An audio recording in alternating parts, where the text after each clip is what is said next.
Hablaremos esta noche de caminantes.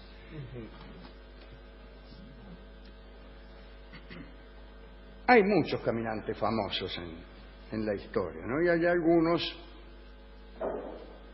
que han hecho verdaderas proezas. Y el más famoso a mí me parece que fue Álvar Núñez Cabeza de Vaca, ¿no? Él mismo escribió una crónica llamada Naufragios, en la que cuenta una caminata que él emprendió con los tres compañeros que quedaron a su lado después de un naufragio que los dejó en la Florida, ¿no? Y dejó constancia de esta caminata en forma escueta. Es un libro modesto, ¿no? La relación comienza diciendo: cuento esto así brevemente porque no hay necesidad de contar las miserias y los trabajos en que nos vimos.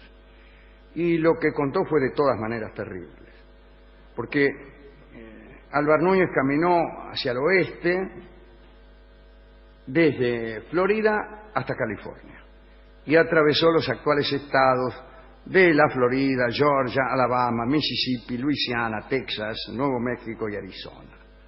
Iba descalzo y desarmado. Comió arañas, culebras, estiércol de venado, etc. Y llegó a colonias españolas en 1536, después de andar 8 años. Me parece que era el naufragio de Guzmán, pero ya hablaremos. Pero después caminó también en Sudamérica. Él venía a Asunción y se le ocurrió bajar en Santa Caterina y atravesar desde la costa del Brasil la selva en dirección a la ciudad de Asunción. Y él y sus hombres fueron los primeros europeos que vieron los Altos del Iguazú. En realidad, aquel encuentro fue desastroso para Álvar Núñez, porque tuvo que desviarse hacia el norte muchos kilómetros para poder lograr un buen cruce. Es decir, para un tipo que lo único que quiere es cruzar el río, darse de narices con los Altos del Iguazú no era una buena noticia.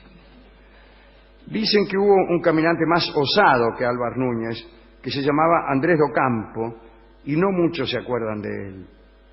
Cabeza de Vaca anduvo más de 10.000 millas, Docampo pasó de 20.000, y su andar duró 9 años. Docampo escapaba de los indios allá por 1540, en América del Norte. Pertenecía a un grupo de misioneros cristianos, y en realidad su recorrido se hizo largo, porque estaba siempre perdido, no sabía dónde estaba. Huyó de Kansas, ahí lo tenían prisionero, y llegó hasta el extremo sur de México. Y dio 1000 vueltas por los desiertos hasta que llegó a una colonia y lo recibieron como a un resucitado.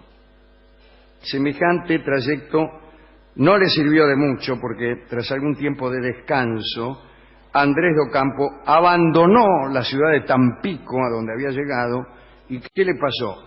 Se perdió. Volvió a perderse, y lo peor es que nadie supo más de él. Como dijimos al comienzo, Álvar como Docampo fueron caminantes involuntarios. No tenían otra alternativa que caminar para salvar el pellejo. Pero no hace mucho hubo un famoso caminante profesional que se llamaba Edward Weston y que era norteamericano. Se hizo célebre como resultado de una apuesta sobre una elección presidencial que hizo a un amigo. Los términos de la apuesta eran que el perdedor debía caminar desde Boston a Washington en 10 días consecutivos, de suerte de poder llegar a tiempo para ver la toma de posesión del mando del nuevo presidente, una ceremonia que debía realizarse el 4 de marzo de 1861.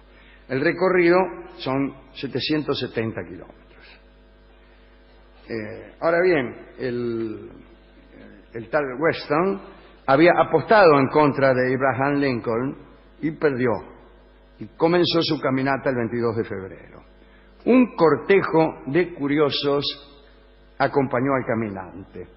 Los primeros 8 kilómetros los hizo en 47 minutos, pero luego redujo la velocidad más o menos a unos 5 kilómetros por hora en forma constante. En cada ciudad lo esperaba una multitud. Las muchachas lo besaban y le pedían que entregara esos besos a Lincoln. Weston no siguió un plan establecido, descansaba al lado del camino. Su sueño más largo duró 6 horas. Comía mientras caminaba y comía lo que le daban los aldeanos. En Filadelfia lo quiso recibir el gobernador, pero Weston rehusó subir a un piso superior del Hotel Continental en un ascensor a vapor porque lo consideró contrario a las reglas establecidas por la apuesta. Solo podía detenerse para hacer sus necesidades y descansar. Llegó al Capitolio el 4 de marzo a las 5 de la tarde. Y ya era demasiado tarde para ver el juramento de Lincoln, pero no para el baile oficial al que tuvo ánimos para asistir aquella noche. En aquel primer viaje, Weston caminó por nada, pero más tarde decidió caminar para ganar dinero. La gente apostó para verlo cumplir sus recorridos. En distancias de 1000 millas podía conservar un ritmo en un paso tan sostenido que ni los caballos de los árbitros podían seguirlo. Era necesario proveer de relevos a los caballos de los encargados de controlar los tiempos. Andaba con pantalones ajustados, zapatos de cuero, parece que lo conozco, un sombrero hongo y guantes de seda. Siempre llevaba un bastón liviano para espantar los perros, y más los perros cimarrones, que son los más peligrosos cuando uno se hace caminante profesional. En algunas ocasiones, cuando se adelantaba a los horarios establecidos, Weston se ponía a hablar con los vecinos y a veces visitaba a sus admiradoras o asistía a servicios religiosos. Weston continuó caminando hasta los 74 años. Su última prueba fue New York-Minneapolis, que son 2.474 kilómetros. Los hizo en 51 días. Fue su última caminata. Había ganado una verdadera fortuna apostando. Un destino espantoso vino a detenerlo. Un día de 1927, mientras caminaba en una calle de Brooklyn, lo pisó un coche y sufrió heridas tan graves que debió pasar el resto de sus días en una silla de ruedas. Murió poco después, en 1929, a los 90 años de edad. ¿Quién es? Hay otros caminantes, pero estos son los 3 que tenemos hoy. A mí me simpatiza mucho Álvar Núñez, Cabeza de Vaca. Y el otro, el del medio, el de Ocampo, me parece un perdido. No, claro, empezó. Le salió medio de casualidad.